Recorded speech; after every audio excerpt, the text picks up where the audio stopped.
Ladies and gentlemen, there comes a point in life when you realize that not every situation needs your reaction, not every comment needs your defense, and not every challenge needs your anger.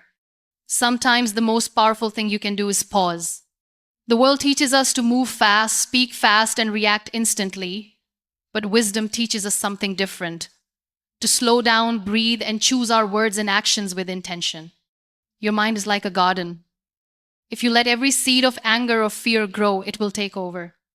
But if you plant seeds of patience, calmness, and understanding, your life will bloom differently. Today, I want to share with you how you can train your mind to react less and respond better, because your peace is far more precious than winning an argument or proving a point. The power of the pause. There is a moment, a tiny fraction of time between something happening to you and the way you respond to it. Most people skip that moment entirely. They jump from trigger to reaction in a heartbeat. But the secret to emotional strength lies in that very gap. It is in that pause where you stop the flood before it turns into a storm. That pause is where you gather yourself, where you remind yourself that you are not just an emotion in that moment, you are a human with choices. The pause is not an escape from reality. It is a preparation for it.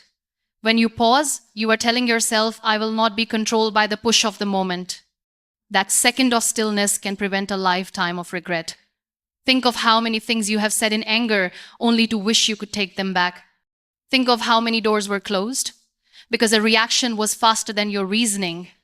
That pause can be the difference between keeping a relationship and breaking it forever. In our fast-moving lives, we are taught that instant replies, instant opinions, instant reactions make us smart. But wisdom is not found in speed. It is found in discernment. A pause is not delay, it is a strategy. It gives you the chance to see beyond the heat of the moment and into the truth of the situation.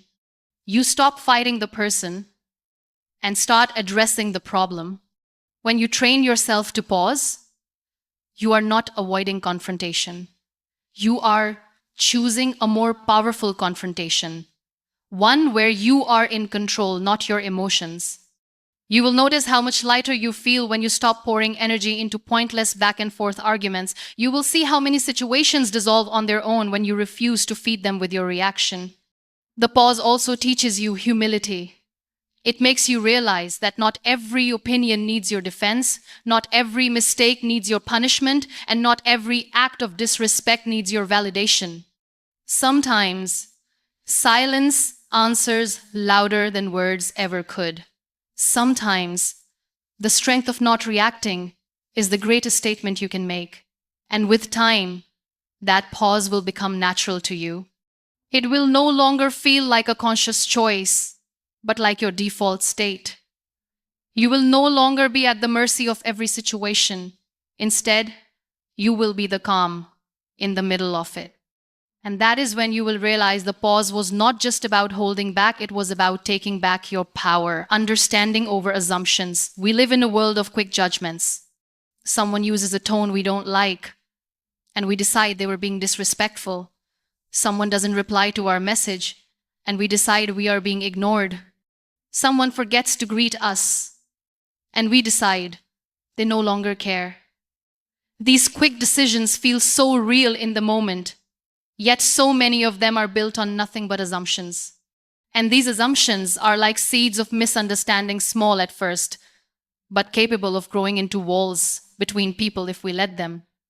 Choosing understanding over assumptions is a conscious act of wisdom. It means you pause and ask before you accuse. It means you give people the benefit of the doubt, not because they are always right, but because you value clarity over conflict. It means you choose to ask, could there be another explanation? Rather than jumping to, I know what this means. This small shift saves relationships, builds trust, and brings peace. It takes strength to seek understanding because the ego thrives on being right even when it's wrong. It takes humility to ask someone, help me see what you meant, especially when you feel hurt.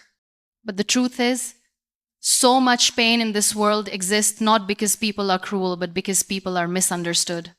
A defensive heart builds barriers, but an understanding heart builds bridges. Seeking understanding slows you down in a way that helps you breathe. It teaches you to listen more deeply, not just to words, but to the emotions behind them. It allows you to notice that a sharp tone might be coming from someone's bad day, not from their bad heart. It allows you to realize that silence might be the result of someone's struggle, not their disregard for you. And when you see this, you begin to carry less anger in your soul. This practice also transforms your interactions. People begin to feel safer with you because they know you will not judge them by their worst moment. They know you will listen before you speak, and you will seek the truth before you deliver a reaction. That kind of presence changes the energy of every conversation you enter into, turning potential conflicts into moments of connection. Life becomes lighter when you stop fighting the battles your mind invents. When you choose understanding over assumptions, you stop reacting to illusions and start responding to reality. And reality, more often than not, is far kinder than the story your ego tries to tell you. Emotional discipline is strength. There is a misconception that strength is found in being loud, quick to respond, or unafraid to speak your mind at all times. But real strength is quieter, steadier, and far more difficult to master. It is emotional discipline. It is the ability to feel every wave of anger, disappointment, or fear and still choose not to let those waves control your actions. Emotional discipline does not mean you suppress your feelings. Suppression is dangerous. It builds pressure until it explodes. Instead, discipline means you acknowledge your emotions, you sit with them, and you decide what to do with them in a way that will not harm you or those around you. It is the art of feeling deeply but acting wisely. The most challenging moments to practice emotional discipline are when someone pushes your buttons. It's tempting to answer insult with insult, disrespect with disrespect, fire with fire.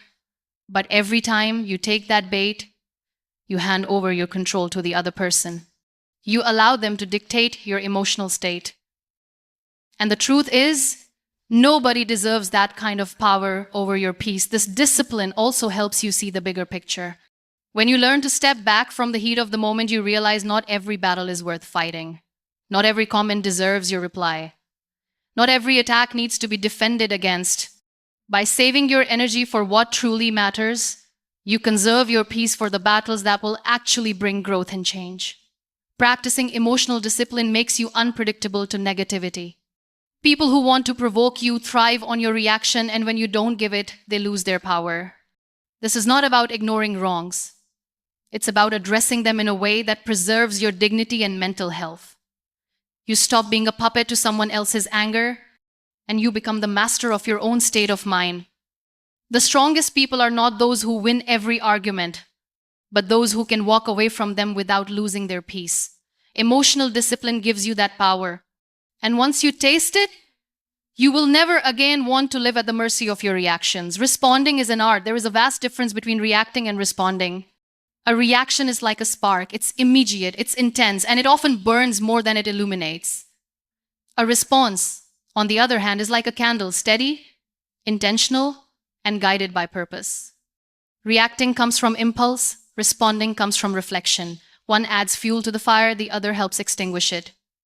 Responding is not about being slow. It's about being deliberate. It's about taking that moment to think, what outcome do I want from this, rather than, how do I prove myself right now? When you respond, you're not driven by the need to win the moment. You're guided by the desire to win the bigger picture, peace, clarity, and resolution. That shift in focus changes everything about the way you speak and act. The beauty of responding is that it creates possibilities. A reaction usually closes doors, it escalates, it divides, it builds walls. A response opens doors, it invites conversation, it lowers defenses, it makes solutions possible. People don't feel attacked when you respond. They feel heard. And when they feel heard, they are more willing to listen to you in return. Responding also allows you to choose your tone, your words, and your energy. You might still feel anger or frustration inside, but you channel it in a way that communicates without destroying. This is not about faking kindness. It's about aligning your communication with your values instead of your temporary emotions. It's about remembering that the way you respond reflects more about who you are than about what happened to you. This skill takes practice. You won't always get it right. There will be days when the reaction comes out before you can stop it. But the more you practice, the more natural it becomes to pause, reflect, and then speak. Over time, you'll notice that situations that once triggered you into heated reactions now pass with calm and clarity because you've trained yourself to see the choice you always had. Responding is not weakness, it's mastery. It's the difference between being controlled by the chaos around you and shaping it into something better. And once you understand that, you will never again underestimate the quiet, steady power of a thoughtful response, protecting your inner peace. Your peace is not something you find, it's something you create and guard. The world will constantly test it. There will be rude comments, unfair situations, and moments of deep betrayal. These moments are unavoidable, but the way you allow them to affect you is entirely in your control. Protecting your inner peace means refusing to hand it over every time life gets messy. When you protect your peace, you stop being reactive to every bit of negativity that crosses your path. You learn that you don't have to attend every argument you're invited to, and you don't have to explain yourself to people committed to misunderstanding you. You choose silence not because you have nothing to say, but because what you have to say is not worth losing your calm over guarding your peace. Also means setting boundaries, not walls, but gates that you open and close with intention. You decide who gets access to your energy and for how long. This doesn't make you cold, it makes you wise. It keeps you from draining yourself on battles that don't matter and on people who only take without giving anything back. The more you protect your peace, the more you realize how much stronger you are without constant reaction. You start to see that many conflicts resolve themselves when you refuse to fuel them. You begin to understand that the loudest victories are not the ones where you win the fight, but the ones where you walk away, still whole, still calm, still yourself. Protecting your peace also means protecting your mind. What you consume, the conversations you engage in, the news you dwell on, the thoughts you repeat, all of these can either feed your calm or feed your chaos. By being intentional about what you allow in, you create an inner world so strong that the storms outside can't shake it. At the end of the day, your peace is the foundation on which everything else in your life stands. Without it, even small problems feel unbearable. With it, even big problems feel manageable. And that's why protecting it is not selfish, it's essential. In the end, life will never stop offering you moments that test your patience, your calm, and your self-control. There will always be words that sting, actions that hurt, and situations that provoke you. But when you train your mind to react less and respond better, you reclaim control over your emotions instead of handing it to circumstances or people. You learn that not everything deserves your reaction, and that sometimes the greatest power is found in the pause, in seeking understanding before assuming, in choosing discipline over impulse, in responding with grace, and in guarding your peace like the treasure it is. This is not about being silent in the face of wrong. It is about choosing your battles with wisdom and preserving your energy for what truly matters. The storms will still come, but you will face them with clarity instead of chaos, strength instead of strain. Your responses will reflect the calm within you, and that calm will become your anchor no matter how turbulent the waves outside are. That is the kind of strength that transforms not only how you live, but how you experience life itself.